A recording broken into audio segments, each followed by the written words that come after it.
I'm so perplexed. And I'm about to miss trash day again today. But I don't care. I'm kind of perplexed. And so I'm happy that I'm never ready to record right off the bat.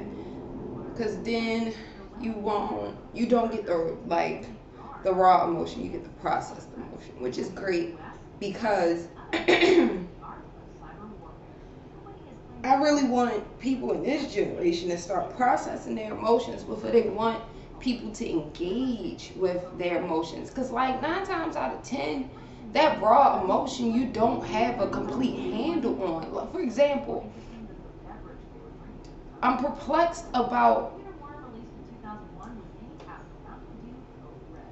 engagement with this woman versus colleagues. Then, secondly, it's people. And it only goes in that order because we work together. And I don't know about you, but every company that I've worked for don't give a fuck about how you feel. I don't get it. I don't get it. I don't get it.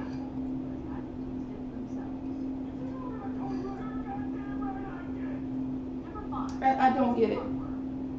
Now, in fairness, the female managers I've had before were black female managers, and I don't want to make it a race thing, but I kind of want to take it as a acceptance thing or what you've been through thing, because I remember the first female manager I ever had in retail. Little thing, like I swear to God, you could pick up and put in your pocket. Tiniest woman I've ever met, and her name must be attributed to tiny women because I met two other tiny women with the same energy she got, and it was like, Regina, go get it. Like, you are a little queen born in the same energy as me, go get it. All of them breathed that into me. So the first one, who I remember to this day, and I hope my journey passes with her again because I love this woman. She told me, Regina, you have something that everybody is going to want to try to take from you. And I need you to be able to protect yourself from it. Don't wear your heart on your sleeve, baby. Everybody can't handle it. And I looked at her and was like, what is she talking about? I didn't think she liked me. That lady's so damn mean. But now, in my 30s, probably around the same age, I think she was 34 when I met her. Now probably around, and she could have been 44, just looking damn good for her age. But around the time that I met her, I feel like I'm not embodying her, but I understand and I'm walking in that spirit that she walked in. And I completely get it. I completely get it. It's one of those things where it's like, fam, my strength is not to be co-opted. It can't be sucked up by you. I just, all right. I had to get that out. I'm sorry. Because it's just like, the fuck, fam. The fuck. Here's my perplexities, right? My coworker keeps crying around me. Like, keeps crying around me. And I don't get it. Now, today, she sprinkled wow on top of it. So now I'm like, yo, are you a narcissist? Like, I'm starting to get this narcissistic vibe from you. Because everything can't focus around you. You can't be the savior of everybody. And then on top of that, not understand or accept anyone other than yourself or people who fall close to your social location. Like, I just don't seem to understand it. All right, so I'm going to try to systematically tackle this so I'm not jumping all over the place. Yesterday I had a different approach. It was the top of the week. I said, you know what? Last week was a little strenuous between us. I'm going to go ahead and go in with a different mindset. I'm going to take my own advice and put in the investment to be the better person in this situation. So I go in, quiet and ready to receive. The first 90 minutes of my shift, she has red eyes. She's tearing up. She's silent. I'm like, all right, let me get some thoughts out. So I'm writing. I'm producing a few tins that I want to do. In good energy, in good spirit, I'm trying to be aware of what I'm projecting because that's what I often hear. Oh, You don't realize how intense you are. Cool. So I'm trying my damnedest to uh, project positivity and love and just like openness, right? She tearing out. All right, cool. So at some point, I'm like, all right, maybe I should break the silence. So I go, hey, did you see the flash elsewhere last night? Oh, and I missed the second episode. Something to do. So excited. So I'm like, hey, did you see the flash elsewhere? Do you watch it? Oh no. I don't watch the Flash. But you look like, oh thank God you're finally talking to me. Fam, we both adults. If you got something to say, then say something. Maybe if we focused on work and we had a shift recap, hey, like I've been presenting to her, hey, at the transition of shifts, somebody should just give a little report a little bit. Hey, this is what the morning looked like. This is what we got to get done. This is what we got to get do. That would have broke the silence, would have gave you the conversation that you're looking for in the beginning. She could have felt my non-intense energy or whatever, but nah, like you just want to sit there and cry. And you got so excited when I talked about something non-work related. Cool. So the day goes on, and it's another thing that she does that just drives me insane, and I just don't understand this shit. But it's like, I'll bring up something dumb. For example, I was talking about this thing right here, and I was like, yeah, so I fall asleep in it sometimes, and I like walk on it to flatten it out so I don't like have all those weird bumps. Oh, let me show you. Grabs the one, flips it around, do it. You should do it like this, and then you can do it like that. Literally everything that I said that I do, just different ways. But I'm like, okay, cool. Okay, cool. So I'm about to set it back in the way that we display it. And you're standing there. Are you watching me do this? Yeah. Well, I know how to do this. You've shown me how to do this. Sorry, let me qualify these statements. I told her earlier last week that things don't get done because I don't have a reference point to go back to make sure I'm doing it right, there's no training manual. I don't get it. No training manual. When I worked places where the training manual was outdated, I created a new one, at least for my team, something that I don't have to always be on the phone with you to tell you what to do. I want you to have independence and autonomy. That's the only way humans feel. That's the only way adult humans feel. I take that shit back. Because my niece and nephew love it when we teach them some shit, and then they can go off and do it on their own. Bitch, I don't need you to give me fish. Show me how. She keep wanting to give me motherfucking fish. I don't even eat trout, so get the fuck out of here. So since then, she's been just like intently focused on trying to write up and put pictures and do this and do that. And it's still a little janky, but I appreciate the effort, so I'm not going to shoot down the effort. I see that this is stressing you out. It is what it is. Yo, I'm sorry. I'm sorry that I look for instruction manuals. My bad. I read them. I don't give a fuck what I'm fixing. I don't give a fuck what I'm making. I don't give a fuck what I'm putting together. Yes, I read goddamn instruction manuals for IKEA furniture. Fuck y'all. I'm frustrated though because, alright, so yesterday we had this exchange. I noticed all her awkwardness, and I was like, instead I'm gonna go ahead and just eat it today because it's making me feel the way that she engages with me gives me anxiety. It heightens my level of what the fuck do you want from me, and so I don't think she gets that. And I'm trying to communicate it to her. So this morning, alright, again, my check didn't come. And she thinks the solution is, well, why don't you have direct deposit yet? Well, bitch, because I didn't get to the bank that I want to use yet. Like, I'm not just going to use any bank. I want to use a black-owned bank. The one that I want to use I just ain't get to yet. Like, I just haven't. I have other things going on. But secondly, and more importantly, I don't know what the fuck my financial funds holding device has anything to do with how I receive a check. I haven't had a goddamn bank account the entire time I've been working for your ass. Or y'all haven't had access to a bank account that I've had access to since I've been working for you.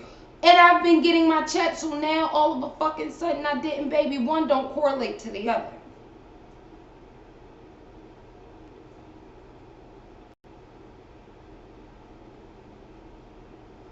So this morning I had to call her. It's my off day. This morning I had to call her and I go, hey, I called the store. Store line's busy. Called yourself. Sorry to call yourself. Are you in the store? No, I'm not in the store. All right, cool. My bad. I didn't check the schedule either. I'm like, hey, so first things first, check didn't arrive. Oh no, oh my God. Like, are you okay? I'm on the phone with you, right? Like, the fuck? Yeah, I'm good. If you could just, let me know what's going on, because it's Tuesday. Yeah, sure. I can do that. All right, cool. Secondly, can I actually throw the same question back at you? Were you okay yesterday? Because I noticed that you was a little teary in the beginning of my shift. So, I'm just trying to figure out what can be done to stop that. She retorts, oh no, I wasn't crying yesterday. I was perfectly fine all day. To which I retort, oh, well then I apologize for assuming that puffy, red, watery eyes was crying. Oh no, I was fine. It shows that you're caring.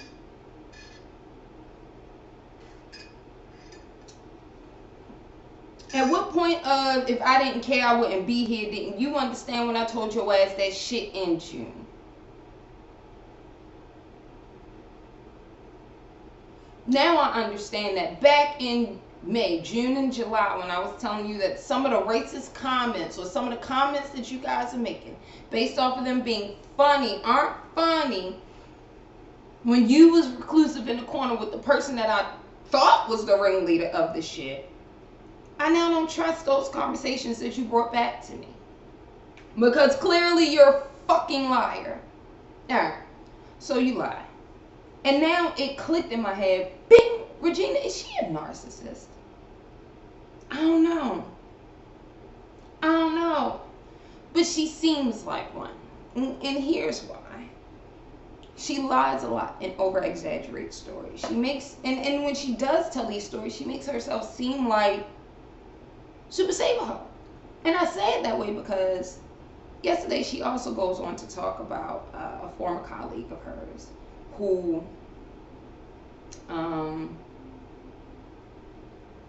was in a domestic violence situation. Like, there's no other way to do that shit. Now, first of all, I'm personally kind of like, yo, why are you devolving this lady's information? But cool. And the conversation started because I was like, yeah, I want to go volunteer at a domestic violence shelter coming in the new year, facilitating some time to do so, just because my mom was a domestic violence survivor. So, and as I try to explain to people, technically the children are the survivors of that shit too, because that shit takes a toll on you.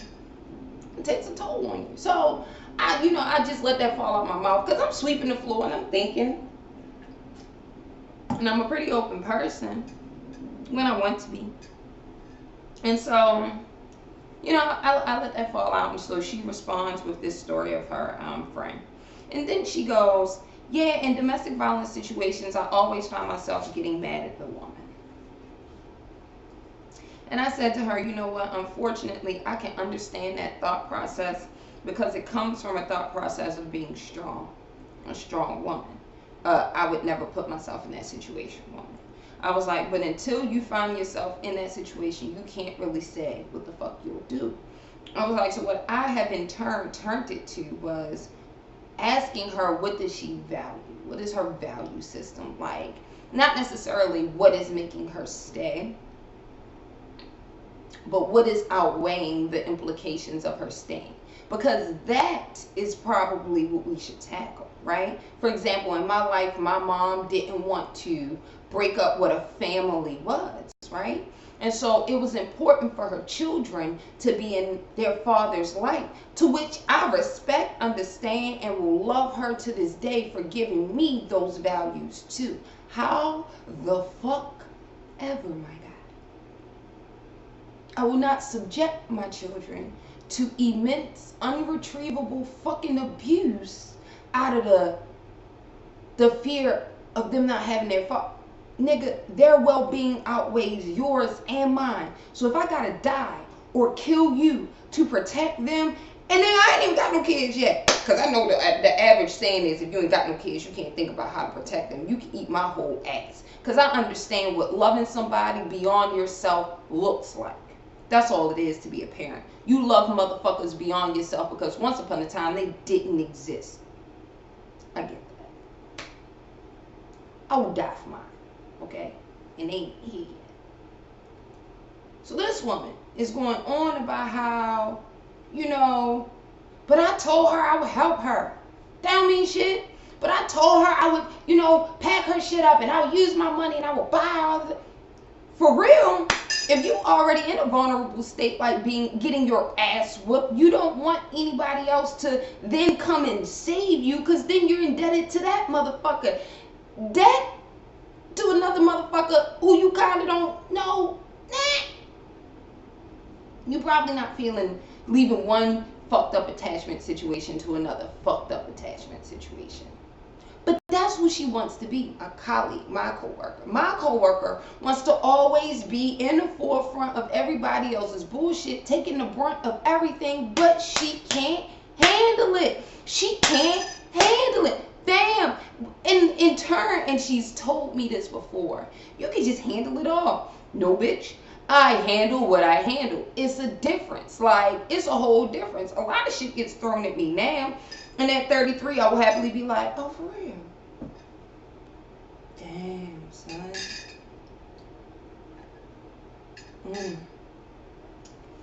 Well, I don't pray, but I'll throw up some good graces for you. Everybody problems ain't my problem. She ain't get that yet. And I ain't got the time to teach it to her. I'm not. I'm sorry. That's not what the fuck I'm here for. I feel like I'm a whole decade older than this woman. And I swear to God, we only a year apart. Not even a full year, like 6 months apart. Like, for real? No, we're actually a year and a half apart. I had to think about when her birthday is. No, I'm lying, because I was born before her. Nigga, full fam. We only 7 months apart. We a pregnancy apart. That's when a bitch could have dropped me, 6 weeks later got pregnant and had her. Literally, that's how far apart in our ages we are, okay?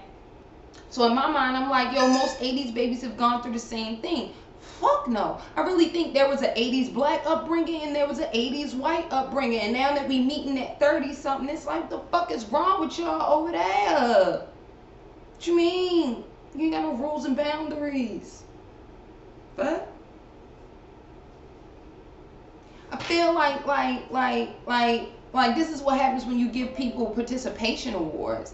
Because all they want to do is just be there, be present, and be praised for being present. You haven't done anything. So she's telling me this story about the coworker of hers. She's just so judgy. And although I am providing different ways of probably approaching or seeing the situation from not being in it, she is just so judgy. And it goes off in my head. I'm like, and it took everything out of me not to be like, and this is why I don't want to share shit of my personal life with you. To be a topic of conversation later. That shit ain't fair. I don't know, y'all. So I ultimately, because I'm looking, I gotta go. Because I can't allow what's happening to continue to happen to me. So it's 3 things I'm gonna end off with. 1, I gotta protect myself. For some reason, I attract narcissists. It's probably the fact that I got a big ass heart and I'm a sweet ass person. And no matter how much I will cuss you the fuck out and be ready to throw them hands, because I am just trained to go. That's just where the fuck I come from. And I mean the proverbial throw them hands, because bitch, I'm only 5'5", 108 pounds. You see these bones. I'm probably not going to be able to physically hurt you. But I get back. Like Facebook memories. So don't fuck with me. That's all I'm trying to say. But instead of being pushed into being that negative person that I can easily turn into, I have to protect myself from things that make me feel uncomfortable, especially when there's no resolution to it. In this situation, protecting myself also includes not necessarily running, but knowing my place in the situation.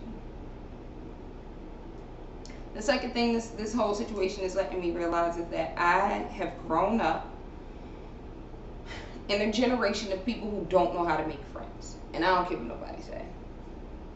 Fight me on it. Like, these people don't know how to make friends. They just assume friendships are supposed to be.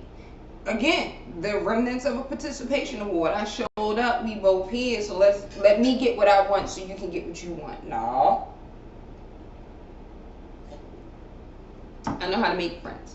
I know how to commit to you, to a person, to me, to us. I know how to commit to where we meet along our journeys. I.e., I know how to be a good coworker if I meet you in a co-working scenario.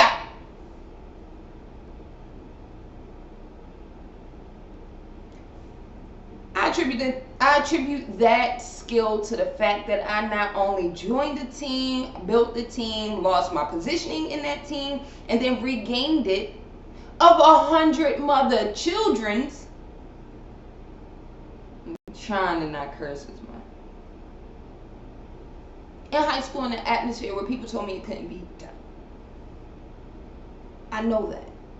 So I know how to work on a team. I know how to follow.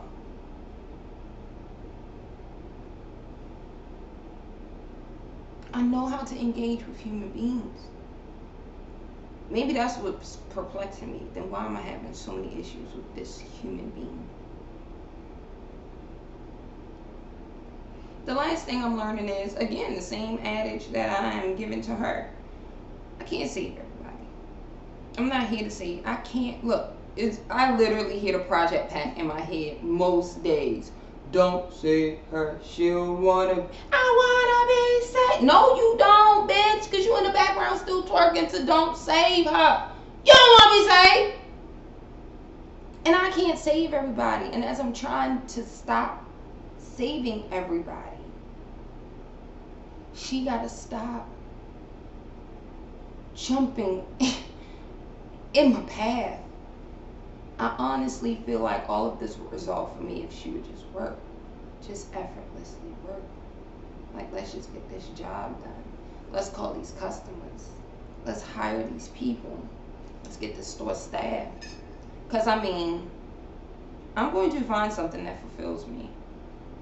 And I'm going to have to resolve that I can't look out for her and them first. I got to look out for me.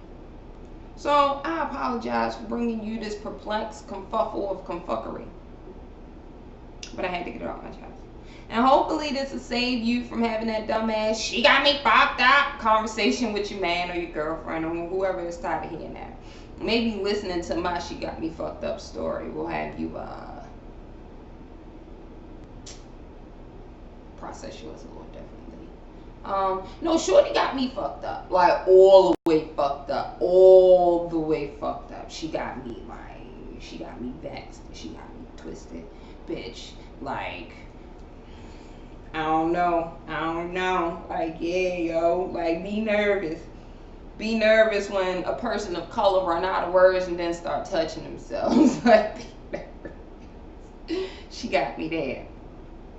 However, I know I'm the bigger person in the situation, no matter if I want to be or not. So I gotta be. I'm gonna just figure this out. So if you got any tips, tricks, suggestions, shit, let's flip this matrix I'm normally giving. I'm open to receive right now. don't know what the fuck is the what, but I gotta figure something out because I can't allow her to push me into anxiety and depression. I dug out of that shit. Like, I legitly dug out of it. I'm not saying I did it alone, and I'm never going to tell a depressed person to do it alone. I'm saying I dug out of that shit. I'm clawing out of the darkness, fam. So I can't let your ass, your silly little ass, push me back in. And then the last thing, last caveat, right? It's interesting to me, right? How me, who I'm always told I'm evil, I'm mean, I'm nasty, and all of this, and I'm like, no, I think stoic is the word that you're looking for. I kind of will have the same resting bitch face. Probably because I don't want wrinkles. I don't know. Probably because I'm lost in the thought, and so my human face is just here. Whatever. But it's interesting to me that Miss Happy-Go-Lucky Disney Princess is crying every fucking day. Like, duh. Fuck is you crying?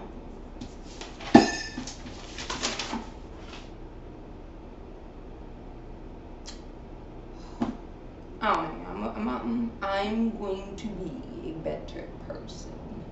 I just don't want to be. I just don't want to be. Life, love, and light, my peoples. Life, love, and light.